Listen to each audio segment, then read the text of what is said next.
सामने स्टूडेंट, मेरा नाम फ़हीम महबूब है। मैं केसीसी मेंबर हूँ और एक मल्टीनेशनल कंपनी में काम करता हूँ और एक्सेल टैक्स और सैप की टीचिंग भी करता हूँ और एज ए कंसल्टेंट भी काम करता हूँ। आज की जो ये छोटी सी वीडियो है, ये मैंने इसलिए specially request of some students बनाई है कि हमने सारी क्लासें देख ली, सेल टैक्स और इनकम टैक्स पढ़ लिया, e filing, annual income tax return, सारी चीज़ें देख ली, लेकिन student have still some problem to close the accounts when we are filing the annual income tax return. कि जब annual income tax return file कर ली तो उसके बाद कौन कौन सी डबल एंट्रीज या किस तरह कौन कौन से जो टैक्स के लेजर्स हैं उनको किस तरह से हमने क्लोज करना है। तो ये एक इम्पॉर्टेंट बात है कि सिस्टम के अंदर इंफॉर्मेशन अगर सही तरह से इनपुट नहीं हुआ तो उसका आउटपुट भी जनरेट नहीं होगा। और ये maximum of the time if we are not inputting the exact information then the output after some time, क्योंकि जो टैक्स का नोटिस है वो ये नहीं कि आज आपने रिटर्न फाइल की और आज ही नोटिस आएगा। वो 1 साल 2 साल या 2-3 साल के बाद जब भी कभी नोटिस आएगा तो उस टाइम किसी को चीज़ें याद नहीं होती। Even for the company side, if someone working as a tax manager and after some time he resign from the company, new person come and he join the company and he don't know what is happening in the system, or even he don't have a time to reconcile the thing when some notice is received. To overcome this issue, we should reconcile the ledger when we are filing annual income tax return. On that time, if some issue is highlighted, to resolve the timely. इसको overcome करने के लिए मैंने एक छोटी सी video बनाई है जिसमें एक एनुअल इनकम टैक्स रिटर्न की छोटी सी एंट्री है। Although this entry is very small but this is a technical entry, क्योंकि some students even some professional even don't know how to reconcile and how to close the accounts with reference to the annual income tax return. तो ये चीज़ें, इसको एक simple सी, और normally this is a very common question ask by any person during interview. तो ये as a learning और as a improvement और एज ए लर्निंग परस्पेक्टिव से भी एक गुड थिंग है कि आप इसको डबल एंट्री की फॉर्म में लेके चलें। मैंने हमेशा क्लासों में आपको यही सिखाया था कि टैक्स में 3 स्टेप इन्वॉल्व है: calculation, recording and e filing. Calculate करना it's very easy, just for the concept and apply you will calculate. उसके बाद है रिकॉर्डिंग आप तभी करेंगे जब आपकी डबल एंट्री ठीक होगी। Every person from the account officer to CFO level, if he know double entry very well then the information outflow is very accurate, then the analysis, reporting, management report, everything will be accurate if is double entry is okay. तो इसका मतलब कि हमने जब भी कभी मैंने कोई सेक्शन पढ़ाया तो आपको डबल एंट्री के ऊपर लाजमी मैंने इस चीज़ पे फोकस किया कि डबल एंट्री को उसके ऊपर ग्रिप लेके आए। तो आइए हम इसको देखते हैं कि इसको कैसे क्लोज करना है। एक छोटी सी एग्जांपल से इसको समझते हैं। तो ये एग्जांपल है, फॉर एग्जांपल कंपनी की जो सेल थी ईयर एंड के ऊपर जब आपने annual income tax return file की, तो ये हमने सारी चीज़ें डिटेल में ऑलरेडी देखी हुई हैं। तो मैं ये फोकस करूँगा डबल एंट्री के ऊपर। तो 2 मिलियन की सेल थी, 7 लाख कॉस्ट ऑफ सेल और GP था 1.4 मिलियन, एक्सपेंस थे 4 लाख और प्रॉफिट बिफोर टैक्स था 1 मिलियन और टैक्स था 3 लाख। तो 7 lakh net profit after tax है। तो टैक्स हमने कितना देना है? 3 लाख रुपया। ठीक है, अब ये कैसे कैलकुलेट हुआ ये हमने जो प्रॉपर क्लासेस उसमें सीखा हुआ ऑलरेडी। तो मैं इस चीज़ के ऊपर अपनी टाइम ज़्यादा वेस्ट नहीं करूँगा कि हमने कैसे कैलकुलेट किया। ये अज्यूम करते हैं कि आपको आता है और ये 3 लाख है। अब 3 लाख में से जो हमने ऑलरेडी ड्यूरिंग द ईयर पे किया हुआ है, जिसमें हमने सीखा था कि बैंक का जब विड्रॉल होता है तो उसके ऊपर लेट से 10,000 है। फिर हमने टेलीफोन पे जो सेक्शन पढ़ा था उसके ऊपर 236 उसमें हमने देखा था कि टेलीफोन के ऊपर जो टैक्स है वो हमने दिया हुआ है। फिर कस्टमर ने आपका टैक्स विदहल्ड किया, यानी कि जब कस्टमर ने आपको पेमेंट करनी है तो उसके ऊपर जो टैक्स विदहल्ड किया वो 40,000 है। और अदर टैक्सेस है कोई भी हैं जिसमें इंटरनेट हो सकता है, कोई फंक्शन हो सकता है, कोई टिकट कुछ भी हो सकता है, तो वो 5,000 है। तो 2,40,000 आ रही है। और टर्नओवर टैक्स हमने सेक्शन 147 में सीखा था कि हर क्वार्टर में कंपनी इंडिविजुअल ने या IOP ने अगर वो टैक्सेबल लिमिट में है तो उसने एनुअल जो क्वार्टरली टैक्स है अपने कैलकुलेट करना है और गवर्नमेंट को जमा करवाना है। तो ये क्वार्टरली टैक्स भी पे किया हुआ है। तो ये 40,000 क्या है कि जो नेट पे हमने करना है। तो अब इन सब काउंट को क्लोज कैसे करना है, इसका हम क्या करेंगे, इसका हम चलान बनाएंगे, FBR की वेबसाइट पर आकर गवर्नमेंट को जाके जमा करवा देंगे, हमारी रिटर्न फाइल हो जाएगी।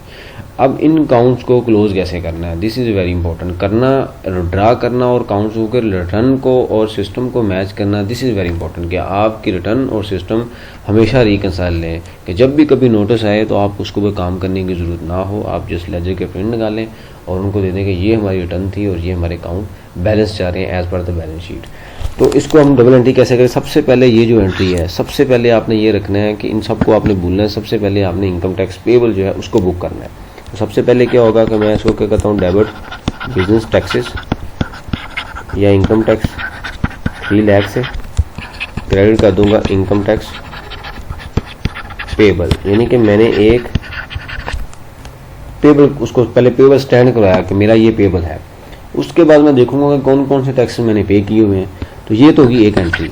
उसके साथ होगी कि उसकी क्लोजर की तरफ दूसरी एंट्री क्या होगी कि डेबिट इनकम टैक्स पेबल। अब जो मैंने लाइबिलिटी स्टैंड की हुई है उसको मैं क्या करने लगा हूँ, नील करने लगा हूँ 3 लाख से। और क्रेडिट क्या होगा, बैंक का लेजर जो करंट एसेट में आ रहा होगा 10,000 से। और क्रेडिट क्या होगा कि टेलीफोन का जो एडवांस इनकम टैक्स है वो भी करंट एसेट में आ रहा होगा 5,000 से। और क्रेडिट क्या हो जाएगा, कस्टमर ने जो आपका टैक्स विथहेल्ड किया ये भी कहाँ पे आ रहा होगा, करंट एसेट में। और इसके अलावा जो अदर टैक्सेस हैं वो भी मैंने क्या किया, क्रेडिट कर दिया।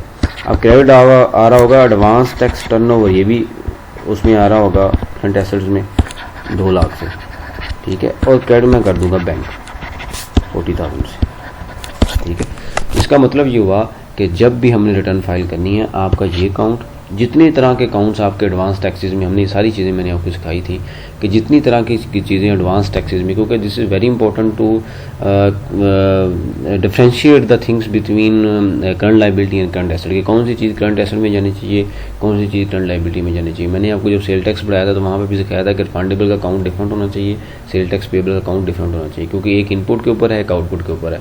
तो नॉर्मली लोग क्या करते हैं कि इन चीज़ों को मिक्स करते हैं, तो इसको कभी मिक्स ना करें। अगर आप मिक्स करें, क्योंकि अकाउंटिंग शुड बी फेयर और सिंपल, ताकि आपको जब भी चीज़ें आपको निकालनी पड़े, देखनी पड़े, तो आपको ये उस टाइम को, जो कि मेरे आपके ज़हन में डिफरेंट चीज़ें आ सकती हैं, मेरे ज़हन में, हर इंसान का अपना एक माइंड है। वो सोच सकता है कि इसको मैं ऐसे कर लूँगा तो ये इन्फॉर्मेशन है। हाल तो सबकी डायरेक्शन सेम है, लेकिन वो जो मेथड हम यूज़ कर रहे हैं मे बी दिस इज वो कम्प्लेक्स हो सकता है। तो किसी की अंडरस्टैंडिंग में वो इन्फॉर्मेशन जल्दी आ सकती है, कोई अंडरस्टैंड नहीं कर सकता, या किसी का अंडरस्टैंडिंग का इशू हो सकता है, कुछ भी हो सकता है। तो हमेशा चीज़ों को सिंपल रखना है आपने। कोई भी काम है अकाउंटिंग के अंदर, टैक्स के अंदर, कोई भी काम है तो उसको सिंपल वे में करना है, उसको कम्प्लेक्स नहीं करना। तो यही चीज़ें सारी मैंने जो उस टाइम फोकस की थी, उसके रीज़न ये थी, जो मैं आपको टाइमली वहाँ पे बताता रहा कि हमने ये अकाउंट यहाँ पे ओपन करना है, इसकी रिकॉर्डिंग ऐसे करनी है। उसकी रीज़न सिर्फ क्या है कि आपकी annual income tax return easy to understand, easy to match and easy to reconcile. ये एक छोटी सी एंट्री थी। ये नॉर्मली इंटरव्यू में, टैक्स के इंटरव्यू में, अकाउंटिंग के, क्योंकि now the trend has been change, every finance person, every accounts person should be tax person. कि एक वो कहते हैं जी एक बंदा हो, अकाउंट्स मैनेजर हो, वो टैक्स का काम भी करे, फाइनेंस का काम भी करे और अकाउंट्स का काम भी करे, रिकॉर्डिंग भी करे, फाइनेंसिंग भी करे और टैक्सेशन का काम भी करे। तो आपको ये, और नॉर्मली जब किसी छोटी सी मिड लेवल या एक्सपीरियंस लेवल या प्रोफेशनल लेवल के इंटरव्यू के लिए आप जाते हैं, तो आपको इन्फॉर्मेशन एक एक्सरसाइज के थ्रू वो पूछा जाता है कि ये पेपर है, इसके ऊपर ये एग्जाम्पल है, इसको आप सॉल्व करें। तो आपने जो भी चीज़ें करनी है जो मैंने अभी आपको बताई हैं, इससे हटके कोई चीज़ें नहीं हैं। यानी कि रिटर्न के अंदर यही चीज़ें हैं मैक्सिमम। ये इसमें कोई अगर यहाँ पे एक नया हेड आ सकता है जो मैंने मिस कर दिया, कोई आप कह लें कि नेचर ऑफ द कंपनी में डिपेंड है, कोई टिकट का आ सकता है। जो एडवांस टैक्स में हमने नंबर ऑफ सेक्शंस पढ़े उनमें कोई भी ऐड हो सकता है। इलेक्ट्रिसिटी यूटिलिटीज़ मैंने नहीं लिखा, वो आ सकता है। तो कॉन्सेप्ट यही है कि जितने भी एडवांस टैक्सेस है उसकी रिकॉर्डिंग ये है, उसकी जो एंड पे उसका क्लोजर है वो इस तरह आपने करना है। तो ये मैं दोबारा इसको इस पर एक ब्रीफ आपको कर देता हूँ कि ये जो टैक्स हमने कैलकुलेट किया, उस टैक्स को क्लोज कैसे किया, कि जितना हमने during the year advance tax पे किया हुआ था उन सबको माइनस किया, और उसके बाद जो बैलेंस अमाउंट थी गवर्नमेंट को पे कर दी। तो आपको याद होगा कि मैंने एडवांस इनकम टैक्स में सिखाया था कि अगर टोटल लाइबिलिटी का 90% तक हमने ड्यूरिंग द ईयर पे नहीं किया होगा तो फिर हमें क्या होगा, 10% पेनल्टी भी पे करनी पड़ेगी। तो इन सबको अगर मैं जमा करूँ तो 50,000 ये है, 2 लाख ये है, तो इसको मैं 2,50,000 हमने ड्यूरिंग द ईयर पे किया हुआ है। तो अब ये 90% अमाउंट, अब अगर तो ये 90% तक है तो इट्स ओके, अगर 10% है तो हम ये नहीं कि ये जो अमाउंट अगर 10% है तो अब ये अमाउंट कितनी, अगर इस 3 लाख का 10% कितना बनता है 30,000, तो अब ये 3 लाख का 10% बनता है 40। अब ये अमाउंट पेबल कितनी है 40,000। इसका मतलब ये होगा कि हमें 40,000 तो देना ही पड़ेगा, प्लस इसके ऊपर 12% जो सरचार्ज है वो भी देना पड़ेगा। तो ये भी एक कॉन्सेप्ट था 147 में हमने पढ़ा था, क्योंकि टैक्स के जो काम में जो उसके कॉन्सिक्वेंसेस हैं वो बहुत दूर तक जाते हैं। तो जब भी मैंने आपको एक ही चीज़ पे उस टाइम आपको एम्फसाइज किया था कि ये चीज़ इंपॉर्टेंट है, इसको ऐसे करना है, क्योंकि वो चीज़ें जब मैं पढ़ा रहा था तो आखिरी चीज़ें जो अभी जिनके इफेक्ट यहाँ पे आ रहे हैं, क्योंकि उस टाइम तो आपने क्वार्टरली जमा करवाया होगा जुलाई अगस्त में, तो रिटर्न हम फाइल कर रहे हैं कि यहाँ के नवंबर में या दिसंबर में अगले पीरियड में।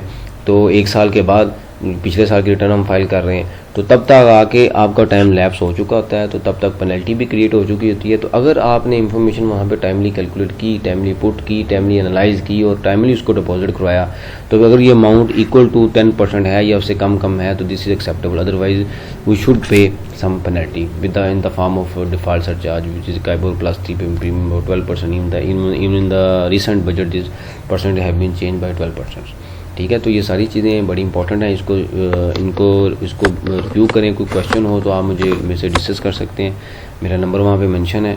और इसके अलावा अगर आपको कोई प्रॉपर क्लासेस लेनी है तो आप any time you can call मी और व्हाट्सएप मी और text me, I will response and give you the details of the classes. Thank you very much.